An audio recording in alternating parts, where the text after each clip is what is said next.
Hello friends, welcome back to my channel.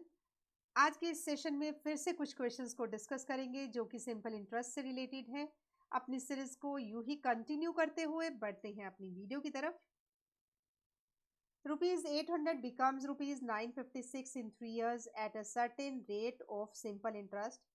If the rate of interest is increased by 4%, what amount will be 800 become in 3 years? यानी कि कितना amount, यानी कि 800 amount जो होगा वो 3 इयर्स में कितने रेट ऑफ इंटरेस्ट के हिसाब से होगा। 800 बिकम्स रुपीज 956। 3 साल में 800 अमाउंट 956 रुपीज पहुंच जाता है। If the rate of interest is increase by 4%, अगर रेट ऑफ इंटरेस्ट इंक्रीज कर दिया जाए, what amount will be rupees 800 become in 3 years, यानी 800 जो अमाउंट होगा 3 इयर्स में कितना बन जाएगा, ये हमें कैलकुलेट करना है। सो यहाँ पर हमें गिवन है प्रिंसिपल अमाउंट 800 और टाइम पीरियड गिवन है 3 इयर्स का। सिंपल इंटरेस्ट हमने कैलकुलेट किया 956 माइनस 800 रुपीज, यानी कि 156 रुपीज। अब हमें रेट ऑफ इंटरेस्ट चाहिए। सिंपल इंटरेस्ट का फॉर्मूला लगाया, P multiply by R multiply by T divided by 100। यहाँ से मैंने रेट ऑफ इंटरेस्ट को कैलकुलेट किया, simple interest multiply by 100 divided by P multiply by T. Simple interest 156 multiply by 100, principal amount 800 rupees और time period है 3 years का। 2 zeros के साथ ही कट गया। यहाँ पर मेरे पास आया 3 5 ज़ा 15, 3 2 ज़ा 6, 50 4 2 ज़ा 8, 4 13, 13 बाई 2, यानी कि 6.5%। अब जो न्यू रेट ऑफ इंटरेस्ट है वो कितना है? New rate of interest is 4% increase कर दिया, 6.5 में 4% इंक्रीज कर दिया, यानी कि 10 1/2% हो गया। 10 to the 20 plus 1 21 by 2%। अब हमने क्या करना है? अब हमें फाइंड आउट करना है सिंपल इंटरेस्ट। सिंपल इंटरेस्ट का formula P multiply by R multiply by T divided by 100, यानी कि 800 rate of interest 21/2 time period 3 divided by 100। इसको मैंने कैलकुलेट किया, 2 4 ज़ा 8, ये आ जाएगा मेरे पास 21 इंटू 3 यानी कि 63, यानी कि ये मेरे पास हो गया 252 rupees. Simple interest is 252 rupees, यानी कि 800 का अगर प्रिंसिपल अमाउंट है, इसके ऊपर सिंपल इंटरेस्ट 252 रुपीज़ आ गया, तो टोटल अमाउंट कितना होगा, यानी कि न्यू अमाउंट कितना आएगा? न्यू अमाउंट हो जाएगा 800 प्लस 252 रुपीज़, यानी कि इसको सॉल्व करके आया 1052 रुपीज। नया अमाउंट होगा 1052 rupees, means option D is the correct option. Next question is a certain amount earn simple interest of rupees 1750। Simple interest है 1750, 7 इयर्स का। Had the interest been 2% more, how much more interest would it have earned? जब भी हमें simple interest को calculate करना है या rate of interest को कैलकुलेट करना है, तो हमारे पास क्या होना चाहिए? सिंपल इंटरेस्ट का फॉर्मूला होता है P multiply by R multiply by T divided by 100। R को कैलकुलेट करने के लिए, रेट ऑफ इंटरेस्ट को कैलकुलेट करने के लिए हमारे पास प्रिंसिपल अमाउंट का होना ज़रूरी है, टाइम पीरियड का होना ज़रूरी है और सिंपल इंटरेस्ट का होना ज़रूरी है।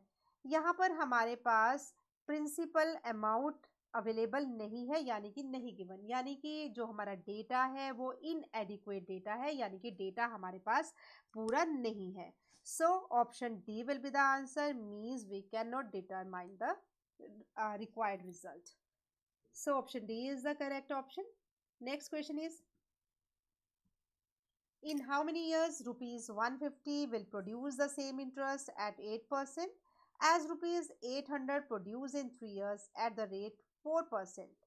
हमें टाइम पीरियड फाइंड आउट करना है जिसमें 150 जो रुपीज़ है वो सेम इंटरेस्ट यानी कि 8% के साथ, और दूसरा है rupees 800 produce in 3 years at the rate 4.5%, यानी कि हमें टाइम पीरियड को कैलकुलेट करना है इसमें। सो हम क्या करेंगे इसके लिए? जो हमारा प्रिंसिपल अमाउंट है वो है 800 rupees. Principal amount is 800 rupees. जो रेट ऑफ इंटरेस्ट है 4.5%, यानी कि 9/2%। टाइम पीरियड है 3 ईयर्स का। यहाँ से मैंने सिंपल इंटरेस्ट को कैलकुलेट किया, P into R into T, यानी कि 800 मल्टीप्लाई बाय आर, यानी कि 9/2 मल्टीप्लाई बाय 3 डिवाइडेड बाय 100।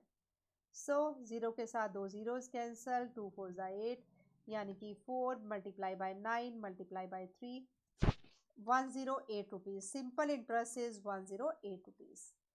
अब हम दूसरे वाला केस डिस्कस करेंगे जिसमें हमारा जो प्रिंसिपल अमाउंट है 150 रुपीज़ का है। सिंपल इंटरेस्ट हमारे पास है 108 रुपीज़। रेट ऑफ जो इंटरेस्ट है वो है 8%। सो मैंने क्या किया, यहाँ पर टाइम पीरियड को मैंने कैलकुलेट करना है। Same formula, simple interest is P into R into T divided by 100। यहाँ से T को कैलकुलेट करेंगे तो T कैलकुलेट करके आएगा simple interest multiply by 100 divided by P multiply by R. So मैंने यहाँ से टाइम पीरियड को कैलकुलेट किया, 100, सिंपल इंटरेस्ट हमारा 108 डिवाइडेड बाय प्रिंसिपल अमाउंट 150, जो रेट ऑफ इंटरेस्ट है वो है 8। इसको कैलकुलेट करने पर हमारे पास जो रिजल्ट आएगा वो क्या आएगा, 5 टू द 10, 5 3 द 15, 3 1 3 3 द 9, 3 6 द 18, 4 2 द 8, 4 9 द 36, 2 के साथ 2 कैंसल। टाइम पीरियड आया है 9 ईयर्स, यानी कि 9 ईयर्स हमारा क्या है, 9 ईयर्स वो टाइम पीरियड है जिसमें 150 जो हमारा रुपीज़ है, it will produce the same interest at the rate of 8% rupees, जितना कि 800 अमाउंट ने प्रोड्यूस किया 3 ईयर्स में। सो इसका टाइम पीरियड आएगा 9 years. Means option C is the correct option. Next question is, a sum invested at 5% interest per annum grows to rupees 504 in 4 years। कुछ amount है जो कि 5% रेट ऑफ इंटरेस्ट के हिसाब से ग्रो किया और वो अमाउंट बन गया 504 4 साल में। Same amount at the 10% simple interest per annum in 2.5 years will grow to. अगर वो सेम अमाउंट 10% इंटरेस्ट के हिसाब से जमा किया जाए 2.5 ईयर्स के लिए, वो अमाउंट कितना बन जाएगा 2.5 ईयर्स के बाद, वो हमें कैलकुलेट करना है। सो इसको हम क्या करेंगे, मैंने यहाँ सपोज किया let the sum be rupees x, then simple interest is rupees 504 minus x। So मैंने सिंपल इंटरेस्ट का फॉर्मूला लगाया, P multiply by R multiply by T divided by 100।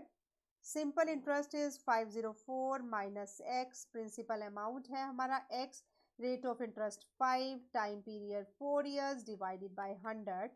So यहाँ से मैंने x को कैलकुलेट किया, 504 माइनस एक्स, ये multiply हो गया 100 के साथ, 5 4 द 20x, 504 00 ओपन की ब्रैकेट्स को, 100x is equal to 20x, 504 00 is 100 उधर चला गया, 120x बन गया। और यहाँ से मैंने x को कैलकुलेट किया, 504 00 डिवाइडेड बाय 120, ज़ीरो के साथ ज़ीरो कैंसल, यहाँ से जो रिजल्ट आया है वो आया है 420, यानी कि हमारा अमाउंट आ गया है 420। अब हमारा प्रिंसिपल अमाउंट है 420 रुपीज़ और रेट ऑफ इंटरेस्ट है 10%, टाइम पीरियड है 5/2 ईयर्स। सिंपल इंटरेस्ट का फॉर्मूला लगाया, P into R into T divided by 100, यानी कि 420 multiply by 10 multiply by 5 divided by 2 multiply by 100। इसको सॉल्व किया, यहाँ से दोनों ज़ीरोज़ हमारी कैंसिल हो गई, यहाँ आ गया 21, यानी कि 105 रुपीज़, यानी कि 420 पे जो इंटरेस्ट लगा है 105 रुपीज़ का लगा है। मतलब अब ये अमाउंट 420 से कितना ग्रो हो जाएगा, यानी कि 2.5 साल में, 2.5 ईयर्स में ये अमाउंट कितना मिलेगा। So total amount is 420 plus 105 means 525 rupees. Total amount will be 525 rupees. Means option C is the correct option, यानी कि 525 रुपीज़। ये थे हमारे इंपॉर्टेंट क्वेश्चंस जो बहुत बार एग्जामिनेशन में पूछे जा चुके हैं। I hope you like this session. If you like this, please do write to us. Thanks for watching and keep supporting us.